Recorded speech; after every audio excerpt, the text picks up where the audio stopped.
വികസന വാർത്തകളിൽ നിന്നും ഇനി വിവാദ വാർത്തകളിലേക്കാണ്. നിയമസഭാ പ്രതിപക്ഷ ഉപനേതാവ് സ്ഥാനത്തെ ചൊല്ലി CPM-ഉം CPI-യും വീണ്ടും കൊമ്പുകോർത്തതും ഇന്നാണ്. പ്രതിപക്ഷ ഉപനേതാവ് സ്ഥാനം CPM-ന് തന്നെയെന്ന് പ്രതിപക്ഷ നേതാവ് പിണറായി വിജയൻ അർത്ഥശങ്കയ്ക്കിടയില്ലാത്ത വിധം ഇന്ന് പരസ്യമായി വ്യക്തമാക്കിയതും ആ പ്രതികരണം LDF-ന്റെ സംസ്കാരത്തിന് നിരക്കാത്തതാണെന്ന് CPI സംസ്ഥാന സെക്രട്ടറി ബിനോയ് വിശ്വം മറുപടി നൽകിയതും ഈ വിഷയത്തിൽ ഇരു പാർട്ടികളും തമ്മിലുള്ള ബന്ധം വഷളായതിൻ്റെ വ്യക്തമായ സൂചനയാണ്.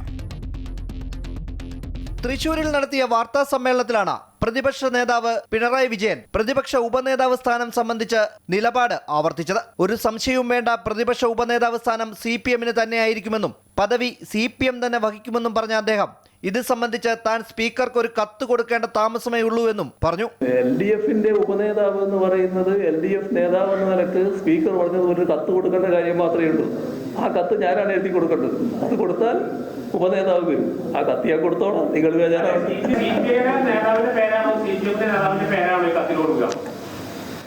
അതിലൊരു സംശയമില്ല, CPM നേതാവിന്റെ പേരായിരിക്കും.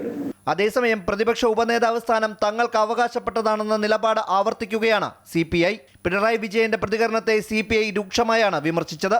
പിണറായി വിജയന്റെ പ്രസ്താവന അദ്ദേഹം വഹിക്കുന്ന പദവിക്ക് നിരക്കുന്നതല്ലെന്ന് CPI സംസ്ഥാന സെക്രട്ടറി ബിനോയ് വിശ്വം പറഞ്ഞു. തർക്ക വിഷയം ഉഭയകക്ഷി ചർച്ചയിലൂടെ പരിഹരിക്കണമെന്നും അദ്ദേഹം ആവശ്യപ്പെട്ടു. പിണറായി വിജയൻ പറയുന്നത് ശബ്ദം എനിക്ക് പ്രയാസമുണ്ട്. അദ്ദേഹം വഹിക്കുന്ന പദവിക്ക് അദ്ദേഹത്തിൻ്റെ രാഷ്ട്രീയ പക്വതയ്ക്ക് നിരക്കുന്ന ഒരു പ്രസ്താവന അല്ല അതെന്ന് പറയാൻ നിർബന്ധിതനാണ്. അതേസമയം നിലപാടിൽ പ്രതിഷേധിച്ച് നിയമസഭയിൽ ഒറ്റ ബ്ലോക്കായി ഇരിക്കുമോ എന്ന മാധ്യമപ്രവർത്തകരുടെ ചോദ്യത്തിന് അത് CPI-ക്ക് വിട്ടേക്കൂ എന്നായിരുന്നു ബിനോയ് വിശ്വത്തിന്റെ മറുപടി. അമൃത ന്യൂസ്, തിരുവനന്തപുരം.